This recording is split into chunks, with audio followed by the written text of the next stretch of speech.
La reine était à table entre les deux empereurs qui feront au saut de galanterie. On s'était placé d'après la bonne oreille d'Alexandre. Il en est dont il entend à peine. Le soir venu, et la reine retirée, l'empereur qui n'avait cessé d'être de la plus grande amabilité, mais qui s'était vu pourtant souvent poussé à bout, résolu d'en finir, il manda M. de Talleyrand et le prince Curaquin, parla de la grosse tombe et la chantilly, les gros mots, observa qu'après tout, une femme de la galanterie, nous pouvions ni ne devions enterrer un système conçu pour la destinée d'un grand peuple qu'il exigeait que l'on conclue à l'instant et que l'on signa de suite ce qui fut fait comme il avait voulu. Ainsi, la conversation de la reine de Prusse, disait-il, avança le traité de 8 au 15 jours. Le lendemain, la reine se préparait à venir renouveler ses attaques. Elle fut indignée quand elle apprit la signature du traité. Elle pleura beaucoup et résolut de ne plus voir l'empereur Napoléon. Elle ne voulait pas accepter son second dîner. Alexandre fut obligé d'aller lui-même l'a décidé. Elle jetait les autres cris et prétendait que Napoléon lui avait manqué de parole. Mais Alexandre avait toujours été présent. Il avait été un témoin même dangereux, prêt à témoigner en sa faveur au moindre geste, à la moindre parole échappée à Napoléon. Il ne vous a rien promis, lui disait-il. Si vous pouvez me prouver le contraire, je m'engage ici à la lui faire tenir d'homme à homme, et il le fera, j'en suis sûr. Mais il m'a donné à entendre, disait-elle. Non, disait Alexandre, et vous n'avez rien à lui reprocher. Enfin, elle vint.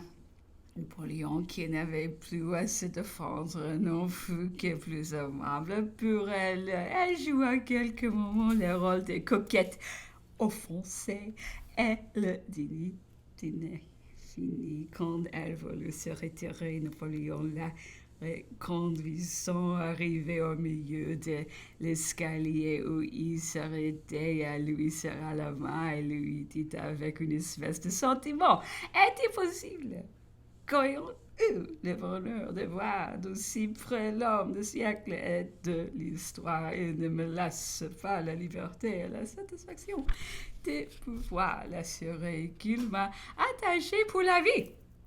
Madame, je suis à plaindre, lui répondit gravement l'empereur. C'est une effet de ma mauvaise étoile, et il prit congé d'elle. Arrivé à sa voiture, elle s'y jetait. Sanglotant, fit appeler de roc qu'elle estimait beaucoup, lui renouvela toutes ses plaintes. Elle lui dit en montrant le palais: voilà une maison où l'on m'a cruellement trompée. La reine des Prusse, disait l'empereur, avait certainement des moyens, beaucoup d'instruction et une grande habitude. Elle régnait véritablement depuis plus de 15 ans. Aussi, en dépit de mon adresse et de tous mes efforts, c'est montra-t-elle, constamment maîtresse de la conversation, la domina toujours revint sans cesse à son sujet, peut-être trop, mais du reste, avec un grand convenance, et sans qu'il fût possible de s'en fâcher.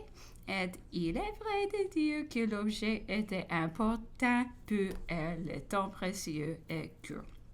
L'une des eaux contractant lui répéta plusieurs fois, disait l'empereur, qu'elle eût dû venir les principes, pas du tout. Il lui observait que, pour sa part, il avait fait tout son possible pour qu'elle vînt tout de suite. On voulait, disait l'empereur, qu'il eût recherché un intérêt personnel, mais par contre, Les maris avaient mis un intérêt tout aussi personnel à s'y opposer. Napoléon croit bien, en cette circonstance, avoir été très officieux et s'être montré bon ami. Le roi de Prusse m'avait fait demander son audience de congé pour le jour même, disait l'empereur. Je la reculé de 24 heures à la prière secrète d'Alexandre. Le roi de Prusse ne m'a jamais pardonné d'avoir renvoyé ainsi cette audience, dont il lui semblait que la majesté royale se trouvait blessée de mon refus. Un autre proie à mon sujet qui n'a jamais pu sauter de dessus le cœur, c'était d'avoir violé, disait-il, son territoire d'Inspach dans notre guerre d'Austerlitz. Dans toutes nos rencontres depuis, quelque grands que sont les intérêts du moment, elle est lassée, tout ce côté peut revenir à me prouver que je vais bien réellement violer son territoire à Inspach. Il avait tort, mais enfin, il en était persuadé et son ressentiment était celui d'un honnête homme. Toutefois, sa femme s'en dépitait et lui eût valu une plus haute politique. Napoléon, de reste, se reprochait, disait-il, comme une véritable faute d'avoir reçu aucunement le roi de Prusse à Tilsit. Sa première détermination avait été de le refuser. Il eut alors été tenu à moins de ménagement envers lui. Il peut lui garder la Silésie. Si on eût enrichi la Saxe, ce fut probablement par la réserver d'autres destinées. Il disait aussi, je prends que les politiques aujourd'hui blâment fort mon traité de Tilsit.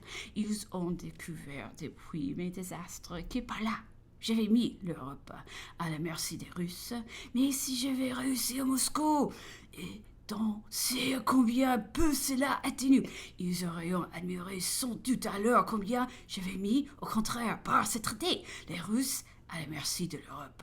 J'avais des grands vœux sous les Allemands, mais j'ai échoué en partant, j'ai eu tort, cela est de toute justice.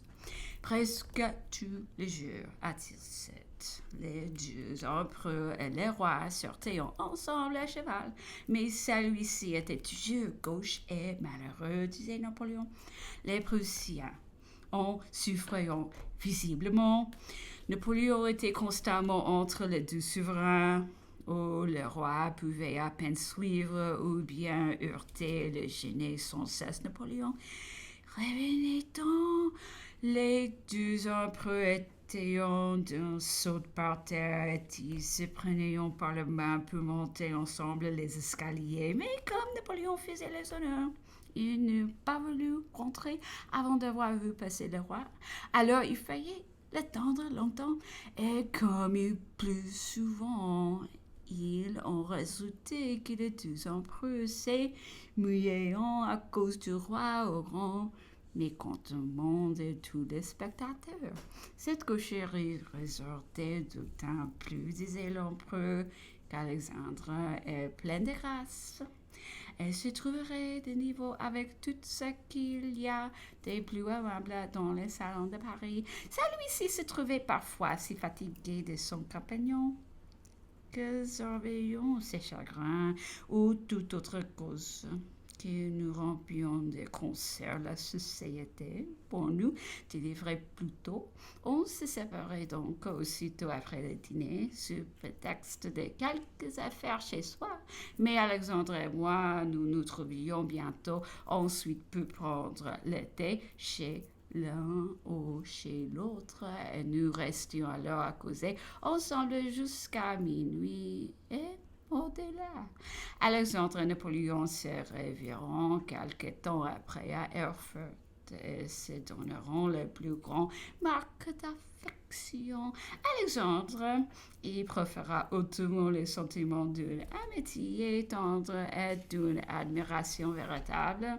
Ils passeront ensemble quelques jours dans le charme d'une Une idée parfaite est les communications les plus familières de la vie privée. C'était de jeunes gens de bonne compagnie, disait l'empereur, dans le plaisir encore n'aurions eu rien de cacher l'un pour l'autre. Napoléon avait fait venir à Erfurt tout ce que notre scène française comptait de plus distingué, une actrice fort connue, Mademoiselle Bourgoin, attira l'attention de son hôte qui eut la fantaisie de faire sa connaissance. Il demandait à son compagnon s'il pouvait avoir aucun inconvénient. Nul, répondit celui-ci. Seulement, ajouta-t-il avec intention, c'est un moyen sûr et rapide pour que vous soyez bientôt connu de tout Paris. Après-demain, je dépose des partiront les plus petits renseignements et sous peu, il n'y a pas de statuaire à Paris qui ne peut facilement modeler votre personne de la tête aux billets.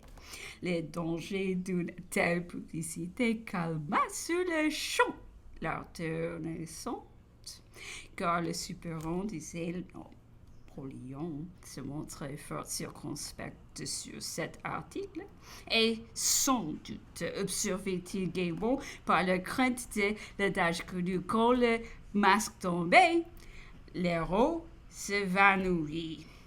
Si l'empereur lui voulut Alexandre, l'assurait-il, lui eût certainement donné sa sœur en mariage. Ce politique lui eût déterminé, si même son inclination n'y avait pas été. Il fut saisi en apprenant le mariage avec l'Autriche et s'écria, « Me voilà renvoyé au fond de mes forêts, s'il sembla que versé d'abord, c'est qu'il lui fallait quelque temps pour prononcer. Sa sœur était bien jeune, et puis il lui fallait le consentement de sa mère. Le testament de Paul le voulait ainsi, et l'impératrice mère était des plus passionnées contre Napoléon, livrée d'ailleurs à toutes les absurdités, aux contes ridicules qu'on s'était plus à répandre sur sa personne. Comment disait-elle? Mariage ma fille à un homme qui ne peut être le mari de personne. Un autre homme viendra donc dans le lit de ma fille si l'on veut en avoir des enfants. Elle n'est pas faite pour cela. Ma mère lui disait, Alexandre, pouvez-vous bien vous nourrir de l'hiver de Londres et de l'Asie, des salons de Paris, si c'est là toute la difficulté? S'il n'y a que cela qui vous embarrasse, moi, je vous le cautionne et beaucoup d'autres pourront vous le cautionner avec moi.